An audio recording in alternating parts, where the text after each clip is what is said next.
Hello, Towel friends. It is Grant Smith-Ellis. Good afternoon. It's Monday, November 3rd, 2025.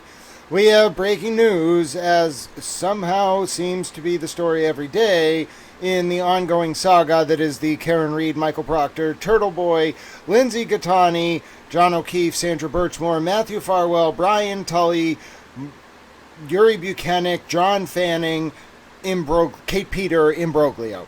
And you might be saying, oh dear God, Grant, that is a substantial amount of names. Well, yes, and this involves a substantial amount of information.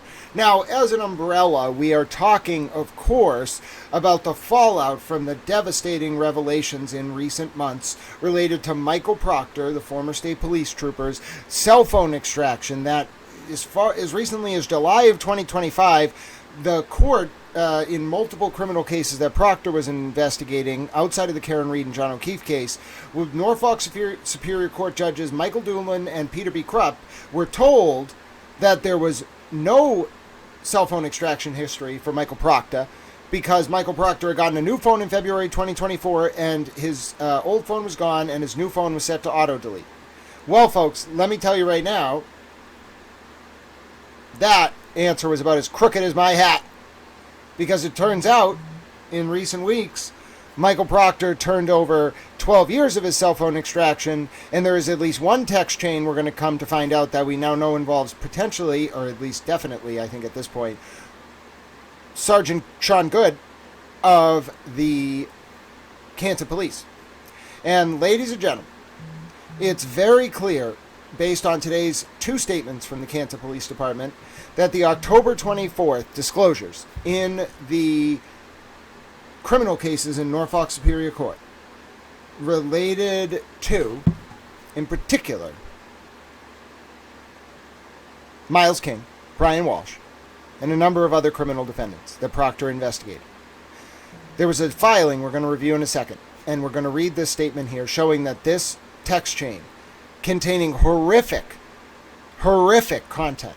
We're talking Michael Proctor and at least Sean Goode, it appears, releasing intimate pictures of third parties not involved in their conversation, potentially. We're talking about a single text chain that had an SA victim's name, unredacted. We're talking about a litany of other material. And that's just one text chain. And the fallout, as you can see here, I'll read the statement from the town of Canton and interim police chief Joseph Perkins. The following is a statement from the town of Canton and interim Canton police chief Joseph Perkins. On Friday, October 24th, the town of Canton was notified of allegations of misconduct concerning a member of the town's police department, which was discovered during an investigation into a former member of a different law enforcement agency. Read Michael Proctor. Immediately after becoming aware of the allegations, the town engaged an independent investigator to conduct a thorough administrative investigation into the allegations of misconduct. Sergeant Sean Goode was immediately placed on paid administrative leave pending the outcome of that internal affairs investigation. Now, Sean Goode, I believe, went to Canton High School, as did Michael Proctor, as did the then unit commander, Brian Tully. And I'll tell you, ladies and gentlemen, the statement concludes, the town of Canton and the Canton Police Department take this matter very seriously. As this is an active and ongoing administrative investigation, no additional information is available for release at this time. Now, folks, you might be saying to yourself, what happened on October 24th? Well, I got the answer. Got the answer for you right here. It was actually at Rush Trial on the X platform, who, although I had the documents, I had posted them at the time, they're publicly available on the docket. What I did not put together until I saw this post from Rush Trial was that the October 24th filing, okay, is down there at the bottom. All right, but up at the top here was a filing from a few weeks earlier. I think it was on the Walsh or the King case. And I'm just going to read it for you here. All right, top's a little bit cut off, but it's all right. I'm going to bring it down. See, like that? All right, there we go. Now it's perfect.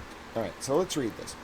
The Commonwealth further proffers that it reasonably believes it will be able to, and is making efforts to that end, to produce information deemed to be discoverable from the text chats and video audio files from the extraction of Proctor's personal cell phone on October 24th, 2025.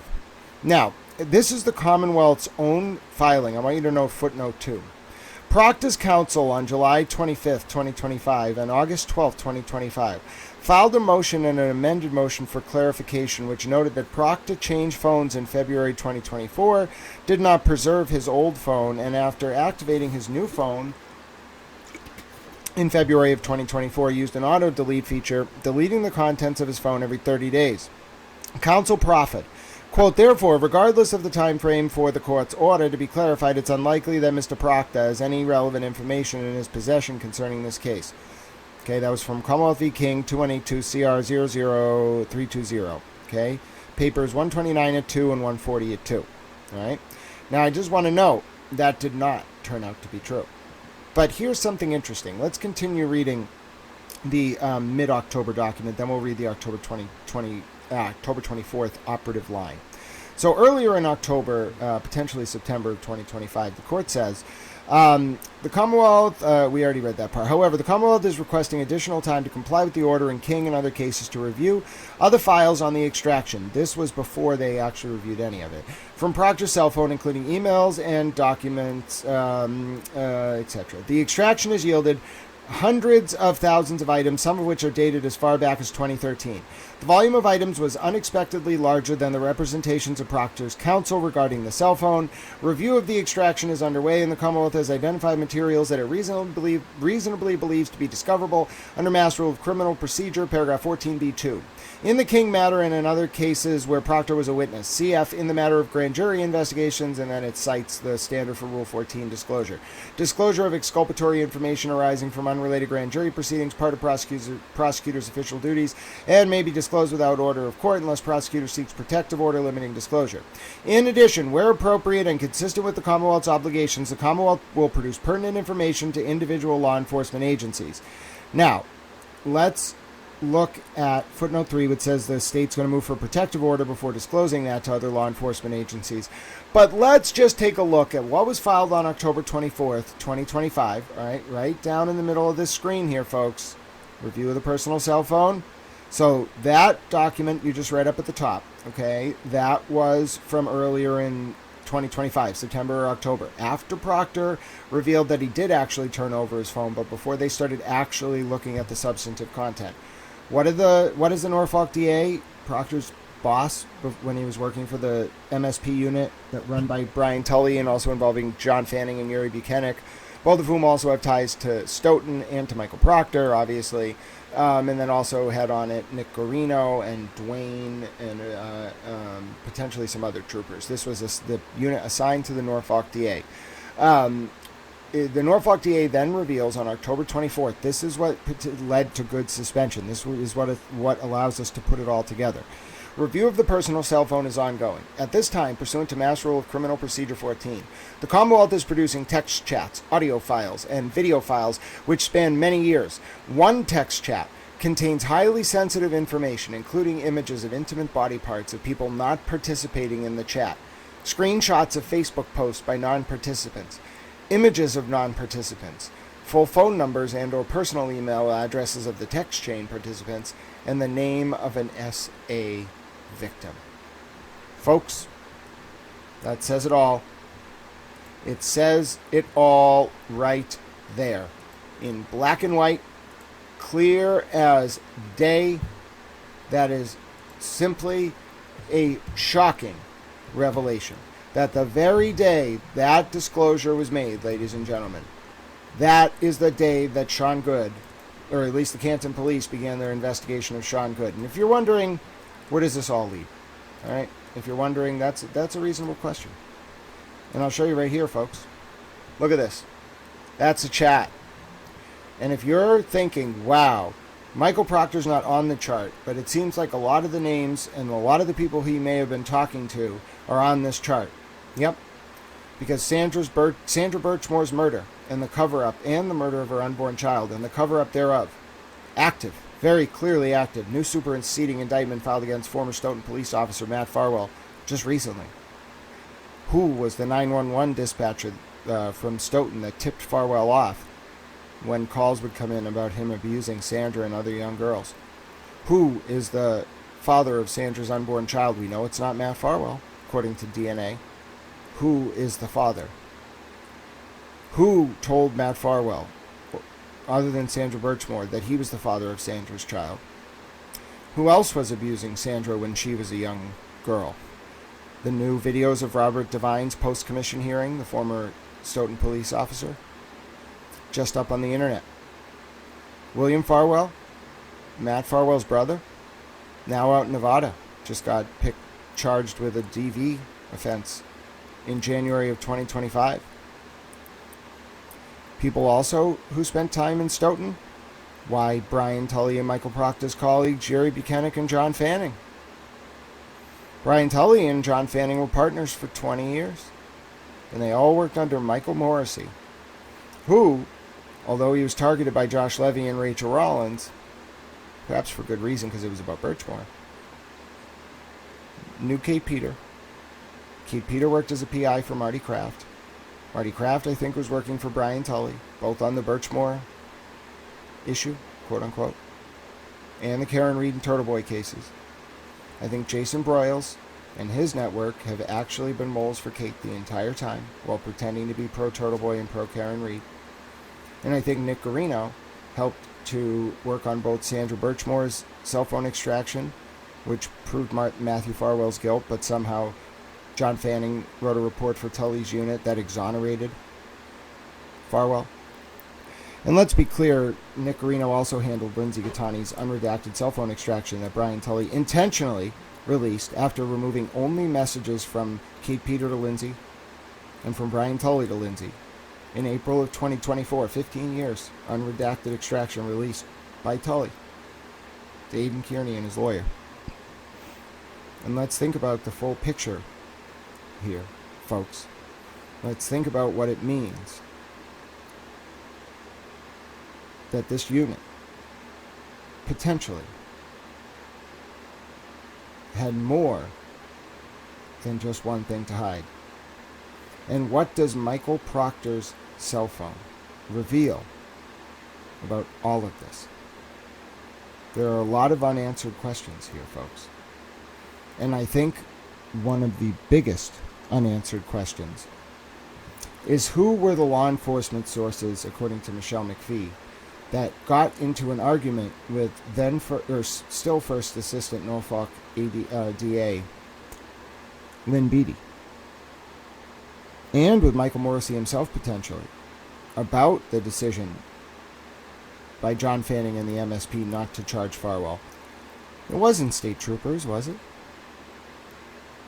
It was Canton Police officers, at least one high-ranking officer, still there. And potentially former Chief Ken Berkowitz, now deceased, may he rest in peace. Folks, starting to see the full picture here. The Canton Police Department, at least two people, went to Michael Morrissey and asked questions about the cover-up of Sandra Birchmore's murder, and they were stonewalled. Then the feds got involved. And the reason why Canton Police and Stoughton Police and MSP have tension, Canton Police on one side, Stoughton and MSP on the other, is because Canton Police, at least some of them, tried to do the right thing, at least with the Sandra Birchmore case. And they were met with Brian Tully's blue wall of silence. The ramifications, folks, the fallout, it's going to be shocking. And I'll tell you, there's data. When this stuff comes up, and we'll take a look just at one image here. When this stuff comes up, take a look at the people around Brian Tully, around Kate Peter, and look at how hard they try to distract. Okay? Every time there's a big conflagration that comes up that threatens to make Michael Proctor look bad, or that threatens to make Jen McCabe or Brian Tully look bad, or that threatens to expose Tully's unit, you can always count on one group of people more so than anyone else, Kate Peter and her friends, to try to create a distraction. Now I'm going to show you a little chart here that I think ties this up together nicely. Because you watch as this news about Michael Proctor gets worse and worse and more devastating and more devastating, there will be a brazen attempt to focus public attention on Lindsey Gaetani. And we've already seen it a little bit with some of Kate's people using a tactic, right? And I'll tell you a little bit about this tactic. They'll pretend, sometimes they won't even pretend, they'll pretend that they're trying to defend Lindsey, right? Like Julie Carpenter or any number of Kate's people. But really, they're trying to draw attention to her so that the Turtle Riders and Free Karen Reed fans will look at the shiny object and not focus on all of Kate's friends or Jen McCabe's friends or Michael Proctor or Brian Tully or whoever. Okay? It's a tactic. Bring up something about Lindsey, make it look like, in the best case, you're defending her, when in reality, you're just drawing attention to her. And then look at these charts, folks. Right as Jen McCabe's starting to get attention, before, where is it, right here? Before the first Karen Reed trial, what do we see? We see we see Brian Tully release Lindsey Gaetani's cell phone extraction over on the left chart. I can transpose myself over here so I can point at it. Over here, right there. See what I'm talking about? There's that. And then on this side, there's that. See what I'm saying? Those are exact dates, okay? Look at Jen McCabe gets attention, Lindsey Gaetani comes to the forefront. Now, look at these dates. Second Karen Reed trial, Jen McCabe's getting a lot of attention. Lindsey Gaetani comes back to the public forefront. That is very interesting, isn't it, folks? So let's actually read a post from Lindsey here to take it home, because if there is going to be someone to speak for the voices of the unheard, I'm honored to do it, but it should be Lindsey Gaetani, ladies and gentlemen. I'll tell you right now, it should be Lindsey Gaetani, and I think we should take a moment in honor of Lindsey Gaetani to read this post to take us home, because there are so many in this sordid tragedy who were left voiceless at the hands of this unit, but there is one person whose voice rings tall above all the chaos. You can follow her on Twitter. I'm going to show you it right now. At Lindsey Gaetani. She's got like 3,000 followers. She's a tour de force. And let's read this post she made on October 31st. Sometimes I forget that the Turtle Riders and Aiden have been dealing with Kate Peter for years and know her tactics well. I didn't at first. Now I do. So I share. More for the people who don't know her as well, or are new to this world of YouTubers and content creators and grifters. The example I posted yesterday continues with comments that I've seen today from Kate Peter, and it coincides with what she would often do to me and many others who she claimed to be friends with in the past.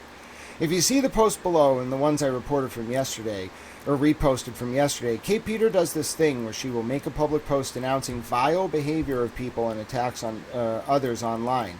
If I wanted to imitate what she does, I might post something like, "Guys, while I've tried to distance myself from Kate, who is clearly not doing well mentally, that doesn't mean she deserves to be attacked.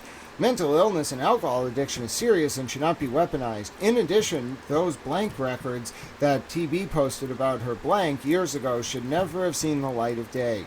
Those are private matters, and you are violating the privacy of those innocent blank. I didn't even like Kate, yet I decided not to post them because you don't bring blank into stuff like this." Okay, so see what I did there in mimicking Kate Peter's posts? Many of you may not have even known about the horrific blank reports involving your child blank, but now you do because Kate just breathed life into them. But she didn't do it in a way that would make her appear malicious, though. She would never post them herself. Oh no. But just speaking about them is enough for people to then go searching and find them, and so it's a win-win for her. She's able to attack her victim and draw attention to embarrassing or private information in order to harm them and their children. But she also comes out looking like she's advocating for these people and defending what she makes them believe is being done to them by other people. This is the most demented and sick mental manipulation someone can engage in. She did this to me for 2 years before I started catching on, keeping me in a perpetual state of crisis while creating chaos in my life, but also acting like the hero and trying to save me. She would then project this behavior onto others. It took me a long time to see the light, but thanks to a few people who continued to show me what was being done, I'm now free from her grips. There is no way to be play victim or make people feel bad for me. I think the few solid people in my life who saw what was happening and didn't give up on me, and I think the Turtle Riders who have continued to call her out. There you go, folks. That's the way to close it. My name's Grant Smith-Ellis.